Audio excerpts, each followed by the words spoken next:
Hey, what is going on everyone? Mr. Tank here, back with another video for you. So I was away for a couple of weeks, had some other work, was just working on some other projects. But now I'm back and yeah, let's get the show on the road. So today I want to share with you guys, I've been getting some requests how I pick my talents, based on what I make my decisions, and pretty much how I pick them for the arenas before they start. So today I just want to share with you that process and also give an overview of my gear. Now, bear in mind for my gear, I didn't actually play for 2 weeks. I only had like 1 hour playtime in the past 2 weeks.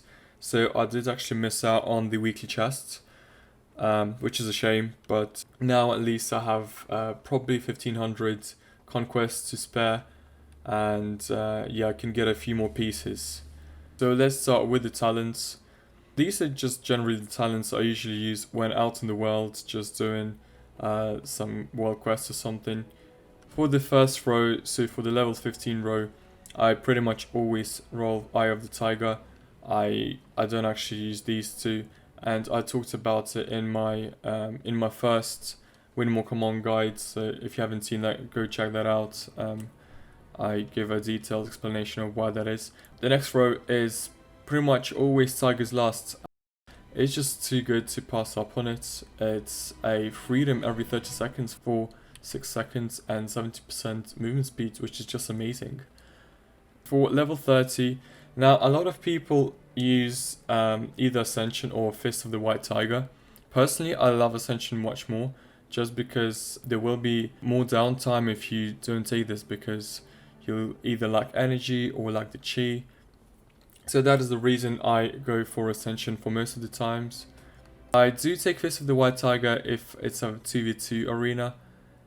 And but yeah, otherwise the first three choices are always as they are for me. So level 35 is where you're going to be doing most of the changes, and level 40. So level 35, you really have an option between Good Karma and Ring of Peace. Ring of Peace is obviously a no-brainer if you're against 2 melee classes, but if you're facing casters, or even if just one caster, you might just want to take Good Karma. For example, if you're facing someone like Ret Pally, I would say Good Karma just because of the burst to make sure you don't get one-shotted. But yeah, Ring of Peace for a double melee comp setup, and Good Karma is a must against casters, and as against obviously Ring of Peace is going to be pretty useless against a caster. Next in we have the level 40, again the other row of talents that you'll be changing the most. So most of the time I actually go with Dampened Harm, because that just gives you a flat reduction of damage for 10 seconds, somewhere between 20 and 50%. For the big hits like a Meteor or like a Case Bolt or something, it'll give 50% reduction, which is really useful. But if you are facing two casters, or if you're facing maybe a Shadow Priest or an Affliction Warlock, you might want to take Diffuse Magic. Diffuse Magic is take it against two casters either way, just because 30 seconds faster charge time than Dampen Harm. The downside for it is it lasts only 6 seconds as opposed to 10.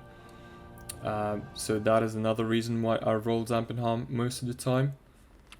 Against RMP, I take Dampen Harm. Against RMP, I have this exact setup for these talents, and we'll talk about the PvP talents in a second.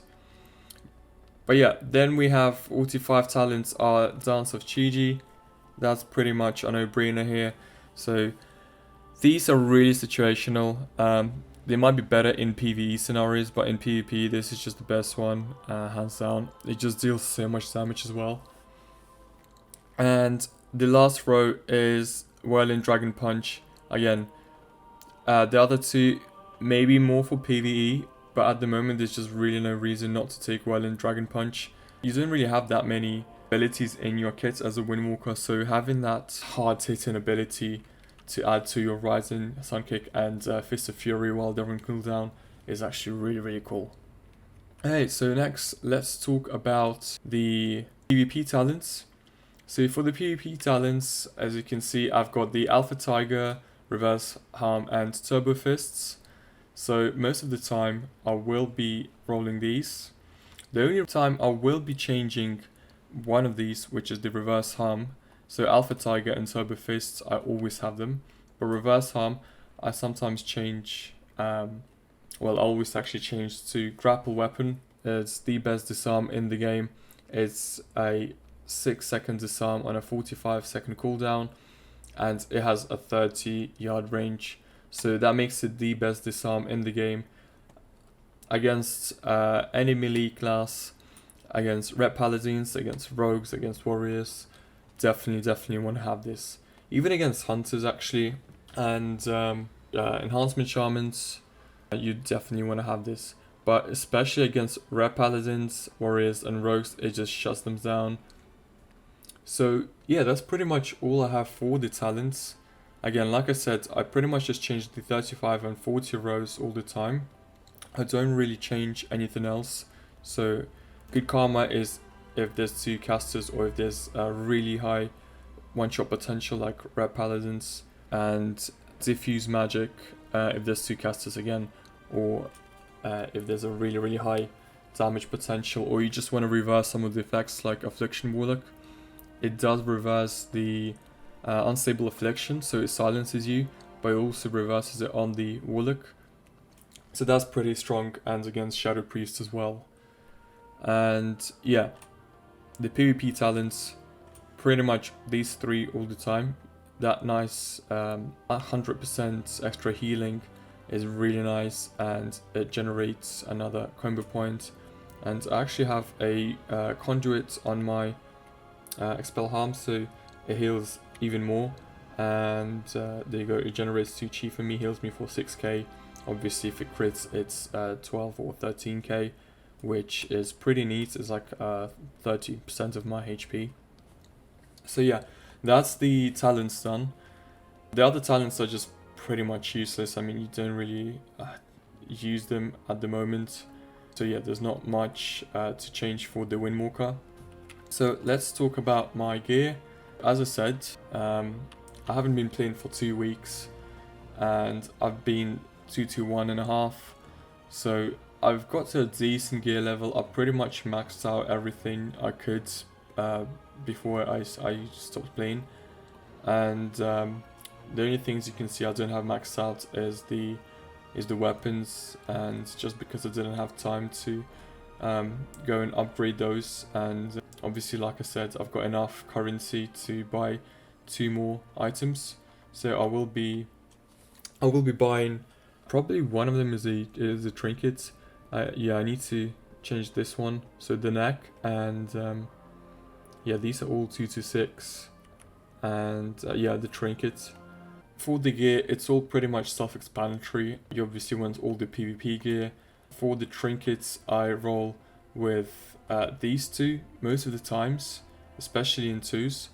This one is just super nice because it gives you that much, and I just fell, but either way, this one just gives you so much more damage.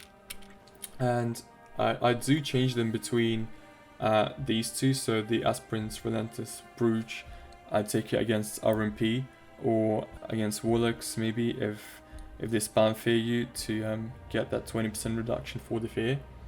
Actually, in 3s most of the time I roll with the Aspirant's Emblem for the max health increase instead of the insignia, the Gladiator's insignia. The trinket you pretty much need all the time. Again, the only time I would swap out the trinket for the Relentless Bruge is against RMP or a Warlock. So otherwise the Aspirant's Emblem with the trinket is the go-to for 3s, or if in 2s, then I take it against someone who has a high burst potential, again like a Ret or like a Boomkin or something. And just quickly talk about the legendary again. I got asked about this a couple of times. So I do believe this is the best legendary for Windwalker Monk. So let's just read it real quick again. Tiger Palm has a 10-yard range and it dashes you to the target when used. So it's an unlimited charge pretty much all the time. So like a warrior mini charge, but without a cooldown pretty much, because Tiger Palm, I mean, you can use it every 2 seconds, every 1 second, depending on how much energy you have. And if you actually Combo it with Ascension, obviously you're going to get max energy increased by 20 and the generation of it by 10% more. It also applies crit strike chance effect, which increases your crit strike chance by 50% for 6 seconds, which is really neat. So what sometimes I would do is I would hit one target when I open up in an arena, and then I wait out a couple of seconds and I'll hit another target in 6 seconds time to make sure that procs, and after a minute obviously it resets. The real gem here is the 10-yard range, and just to show you for those who don't have it, it's a lot. Like you can see, have a look at my tiger palm. I'll just come closer. You can see that is a massive difference. So imagine you're chasing down like a mage or like any healer for that matter, or any ranged, a hunter. Try chasing down a hunter. Look at that. I just pressed tiger palm. Look at that charge. That is insane. Look at that range. That is crazy. So I believe charge has a 25-yard range. This is essentially like this has a an 11-yard range actually. I think maybe a covenant, so something increases the range of it for me. So even 11-yard range, so almost half a charge. But this is instant. This is you can get it a lot of times. So you can jump to this guy, then it can jump to this guy, then I can jump to this guy, and I can keep jumping. And probably don't want to attack those because those are the raid dummies and they will kill you. But yeah, that is the best legendary, hands down. Some people, let's just find them real quick.